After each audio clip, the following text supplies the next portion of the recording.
भगत जनों, गुरु नानक कलयुग अवतार इस संसार में भगवान के नाम का संदेश देने के लिए आए, पर संसारी माता पिता उनको साधारण बालक के रूप में देखते थे। वो चाहते थे कि हमारा बालक भी आम साधारण बालकों की तरह काम काज करे, संसारी बने, घर के बाहर के कामों में हाथ बटाए। वो नहीं समझ सके कि ये साधारण बालक नहीं है। इसी प्रकार माता पिता ने गुरु नानक देव जी के स्वभाव को देखते हुए उन्हें काम में लगाने का मन बनाया, क्योंकि गुरु नानक समाधि लगाकर भगवान के नाम में जुड़े रहते थे। उन्होंने सोचा कि इन्हें काम धंधे में लगाते हैं, थोड़ा इनका मन बदल जाएगा। गुरुजी को इस तरह चुपचाप बगैर किसी काम काज के घर में ही लेटे रहता देखकर मेहता कालू जी ने सोचा कि इसको किसी काम पर लगा देना चाहिए, जहां इसका मन भी लगा रहेगा और घर का कुछ काम भी चलता जाएगा। यह सोचकर मेहता जी ने गुरुजी को कहा कि आप गाय भैंसों को बाहर चारागाह में चरा लिया करो। तब दूसरे दिन गुरुजी गाय भैंसों को बाहर चारागाह में चराने के लिए ले गए। 3-4 दिन सब काम ठीक चलता रहा। सुबह आप हर रोज पशुओं को बाहर ले जाते और शाम के समय घर को ले आते। पर एक दिन गुरुजी गाय भैंसों को चरती छोड़कर आप अंतर ध्यान होकर अपनी मस्ती में बैठे रहे, भगवान के साथ अपनी लिव जोड़कर। पास ही जिमीदार का एक हरा भरा खेत था। गाय भैंसों ने उस खेत में जाकर खेत का बहुत नुकसान किया। कुछ मुंह के साथ चर लिया और कुछ पांव के नीचे मसल दिया। इतने में उस खेत का मालिक भी आया। वह अपने खेत की बुरी हालत देखकर बहुत क्रोधित हुआ और उसने गाय भैंसों को घेर कर राय बुलार के आगे पुकार करी कि आप जी के पटवारी के लड़के ने गाय भैंसों को छोड़कर मेरा खेत नष्ट कर दिया है। मुझे मेरी खेती का मुआवजा दिलाया जाए। तब गुरुजी ने प्रातः काल ही राय बुलार को कहा, राय जी, अपना आदमी भेज कर देख लो, इसकी खेती नहीं नष्ट हुई। यदि नष्ट हो गई हो तो हम हानि की पूर्ति कर देंगे। तब राय बुलार ने जब अपना आदमी भेजकर देखा तो खेती बिल्कुल ठीक ठाक और हरी भरी खड़ी थी। जिमीदार तथा अन्य लोग इस अद्भुत चमत्कार को देखकर बड़े हैरान हुए और गुरुजी की स्तुति करने लगे। असल में यह कोई चमत्कार नहीं था। जो भी भगवान के नाम में, भगवान के प्यार में बैठता है, भगवान उसके सारे कार्य आप सिद्ध करता है। पर ये तो गुरु नानक भगवान का रूप इस संसार में आए हुए थे। इनके हाथों किसी का नुकसान नहीं हो सकता था। भगत जनों, गुरु नानक देव जी ठेके से तरह रोजाना गाय भैंसों को चराने के लिए जंगल में ले जाते थे। एक दिन वैशाख महीने की दोपहर के समय गाय भैंसों को एक वृक्ष की छाया में बैठाकर आप पास ही वृक्ष के नीचे लेट गए। सूर्य ढलने के साथ जब पेड़ की छाया भी ढल गई तो आप जी के मुख पर सूर्य की धूप देखकर एक सफेद सांप अपनी फन की छाया करके बैठ गया। उसी समय राय बुलार शिकार खेलकर वापस घोड़े पर अपने आदमियों के साथ घर को आ रहा था। उसको देखकर सांप वहां ही अलोप हो गया। राय बुलार इस चमत्कार को देखकर बहुत हैरान हुआ और गुरुजी को नमस्कार करके मन ही मन में आपकी महिमा करता हुआ घर को आ गया। एक दिन संध्या के समय जब गुरुजी गाय भैंसे चराकर अपने घर आए तो माता तृप्ता जी ने मेहता जी को कहा कि गर्मी की लू के साथ नानक जी का रंग भी काला हो गया है, इसको इतनी गर्मी की ऋतु में गाय भैंस चराने ना भेजा करो।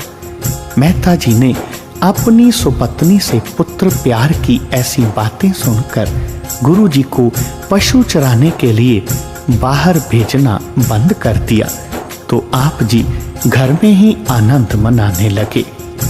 जब ग्रीष्म ऋतु निकल गई और वर्षा ऋतु सावन आ गई तो मेहता जी ने यह विचार करके कि इसे बेकार रहने देना ठीक नहीं है, अब वर्षा के पानी से भरी हुई धरती बोने योग्य हो गई है और फसल बोने का समय है, इसलिए नानक जी को खेती बोने का काम करना चाहिए। इस तरह एक नौकर के साथ बैलों की जोड़ी आद तैयार करके मेहता जी ने गुरुजी को गेहूं बोने के लिए खेतों में भेज दिया। गुरुजी ने खुले खुले सियाड़ निकालकर सारा बीज बखेर दिया। 4-5 दिनों के पश्चात जब गुरुजी के पिता मेहता कालू जी ने जाकर देखा तो सारे खेत में बहुत घनी हरियाली खड़ी है तो वह बहुत प्रसन्न हुए और गुरुजी की प्रशंसा करने लगे। पिता मेहता कालू चंद जी की धन कमाने की खुशियों को पूरा करने के लिए गुरुजी जब खेत की रखवाली करने के लिए जाते तो आप किसी भी पशु को बाहर ना निकालते, जिस कारण सारी खेती पशुओं ने चर ली। एक दिन खेती को नष्ट हुई देखकर मेहता जी ने गुरुजी को बहुत क्रोध के वचन कहे। खेती का काम त्याग कर गुरुजी गांव से बाहर दूर एक वृक्ष के नीचे सारा दिन अकेले बैठे रहते, हर समय वैराग्य में ही मस्त रहते। कुछ दिनों के पश्चात उन्होंने खाना पीना भी त्याग दिया। एक दिन दोपहर ढली के समय बाहर जाकर आप एक वृक्ष के नीचे चादर बिछाकर सोए हुए थे। उस समय सब वृक्षों की परछाइयां ढल चुकी थी, परंतु जिस वृक्ष के नीचे गुरुजी सोए हुए थे उसकी परछाई वैसी की वैसी वहां खड़ी थी। 2 घड़ी के पश्चात अपने खेतों की निगरानी करता हुआ घोड़े पर सवार होकर उधर से राय बुलार आ गया। यह अद्भुत लीला देखकर बड़ा हैरान हुआ। उसने अपने आदमियों को बताया कि देखो, जिस वृक्ष के नीचे श्री गुरु नानक जी सोए हुए हैं उसकी परछाई वहीं पर ही खड़ी है। यह निश्चय ही कोई अवतार है, परंतु अपने आप को प्रकट नहीं करना चाहते।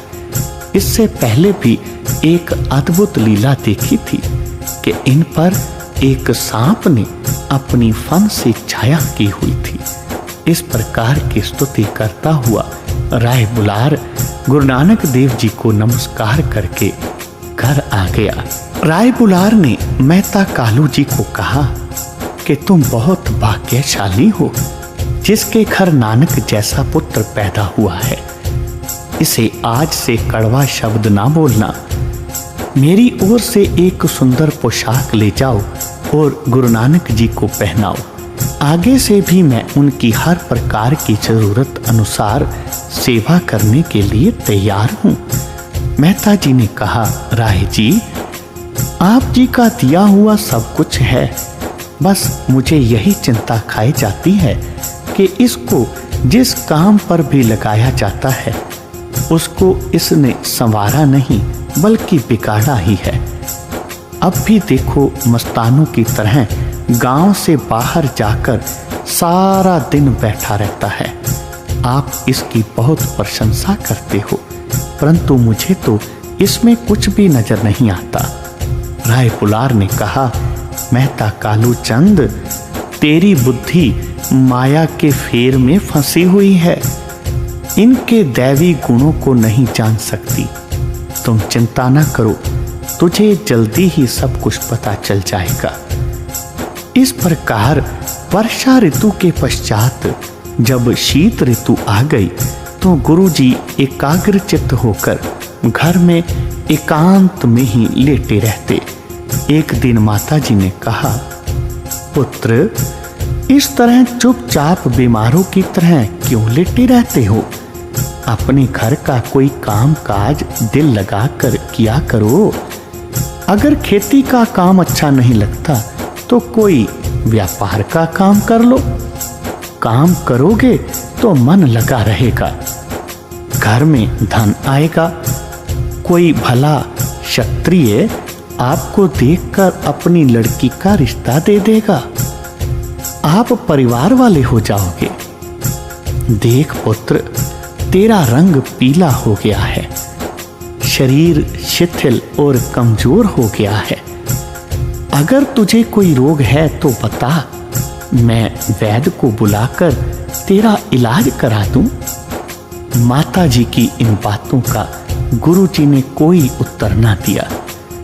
तब माता जी ने निश्चय ही गुरुजी को कोई रोगी समझकर वैद्य हरिदास को बुलाकर गुरुजी की नबज दिखाई।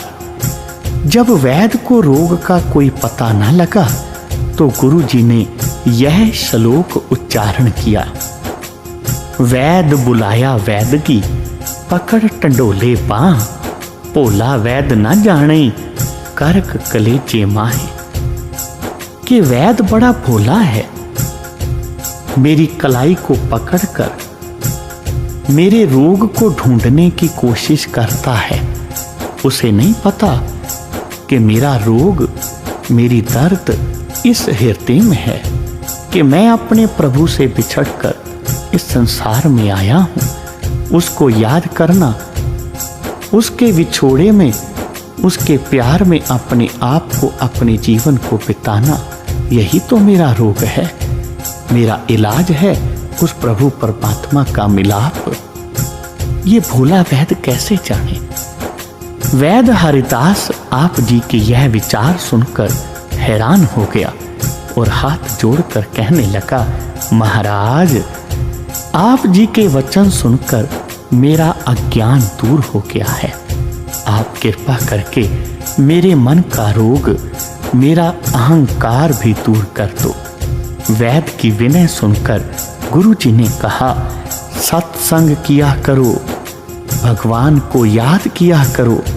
अहंकार रोग को दूर करने वाली यही एक सबसे बड़ी औषधि है, उस प्रभु, उस भगवान का नाम। इस औषधि को सुबह शाम लो, सभी प्रकार के रोग, अहंकार खत्म हो जाएंगे। बोलो जी पाई जी वाहे गुरु, वाहे गुरु, वाहे गुरु, वाहे गुरु।